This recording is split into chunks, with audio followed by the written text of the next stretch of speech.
mulai video ini, Mimin mau berterima kasih kepada Niaga Hoster yang telah mendukung video ini. Buat kalian yang belum tahu apa itu Niaga Hoster, tentunya kalian harus mengerti dulu apa yang dimaksud dengan hosting.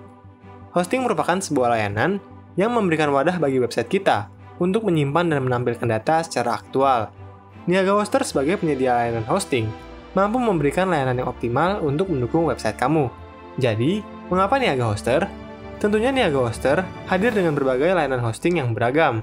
Untuk data center dan servernya juga sudah berstandar internasional. Semua itu tentunya bertujuan untuk menyediakan layanan yang berkualitas dan maksimal. Kami juga tertarik dengan layanan pembuatan website dari Niaga Hoster yang bisa kita kustomisasi sendiri. Dan tentunya, kalau kalian bingung gimana cara kustomisasinya, bakal ada customer support yang selalu standby untuk menjawab pertanyaan kalian. Untuk paketnya sendiri, Niaga Hoster menawarkan layanan dengan harga yang sangat terjangkau. Bahkan mereka menawarkan potongan harga sampai dengan 75%, yang sudah disertai dengan dukungan domain dan SSL. Kamu juga bisa menggunakan kode voucher Inspect History untuk mendapatkan diskon tambahan. Nah, jadi tunggu apa lagi? Kalau kalian memang mau membangun sebuah website untuk keperluan bisnis, portfolio, bahkan untuk blog sekalipun, kalian bisa langsung kunjungi Niaga Hoster melalui link yang ada di deskripsi video. Ayo bangun suksesmu sekarang! Berakhirnya Perang Dunia Kedua membuat Korea terbebas dari penjajahan Jepang, yang telah berlangsung selama kurang lebih 35 tahun. Namun kekalahan Jepang tidak membuat Korea menjadi negara independen seperti pada zaman Joseon, karena wilayahnya terbagi di antara dua kekuatan besar, Uni Soviet dan Amerika Serikat. Dengan pasukannya, Uni Soviet berhasil menguasai wilayah utara, sedangkan pasukan Amerika yang mendarat belakangan berhasil menguasai wilayah selatan. Sekalipun awalnya merupakan sekutu, hubungan di antara dua negara adidaya ini mulai dipenuhi ketidakpercayaan, yang secara tidak langsung mengakibatkan berlangsungnya Perang Dingin. Walaupun awalnya kedua kubu lebih memprioritaskan Eropa, kemenangan Mao Zedong dalam Perang Saudara Tiongkok yang memaksa rivalnya Chiang Kai-shek mengundurkan diri ke Taiwan mulai merubah kondisi politik global.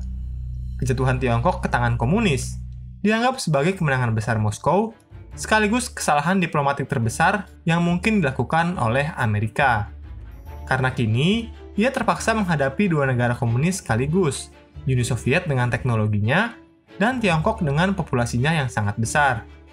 Kondisi ini memaksa Amerika menjalankan doktrin Truman, sebuah kebijakan luar negeri yang bertujuan untuk melawan dan membatasi pengaruh komunisme secara global.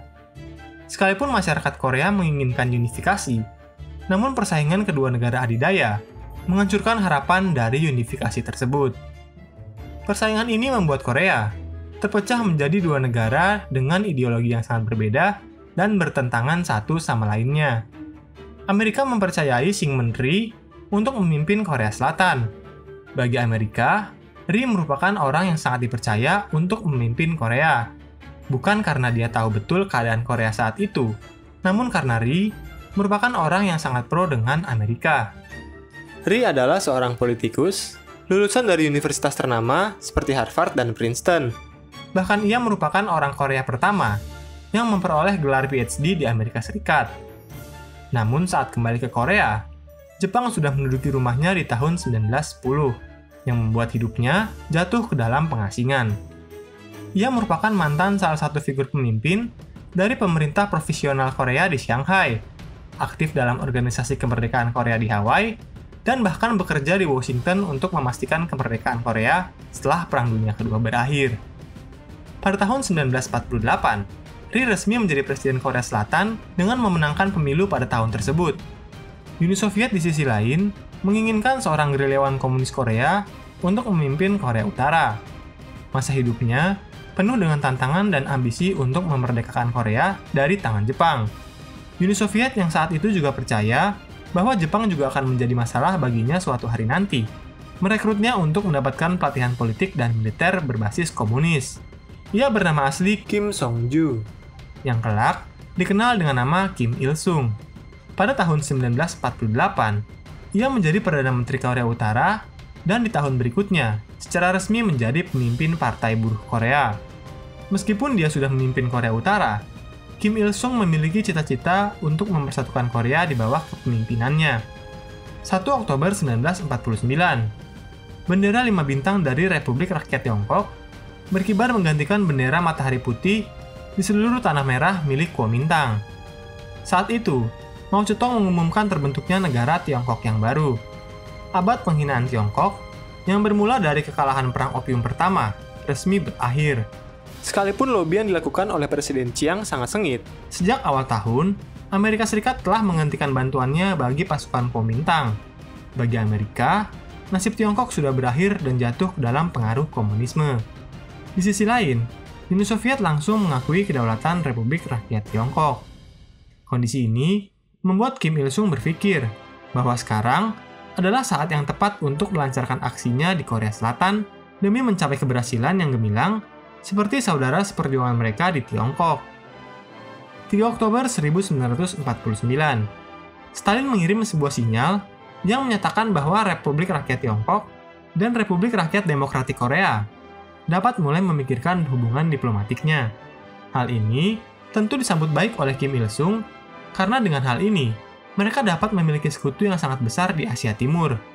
Namun, Stalin menekankan agar Korea Utara tidak terburu-buru untuk menyerang Korea Selatan. Karena masih banyak faktor seperti ketidaksiapan tentara Korea Utara dan masih banyaknya pasukan Amerika di Korea Selatan. Di sisi lain, Tiongkok pun memiliki banyak pasukan yang beretnis Korea.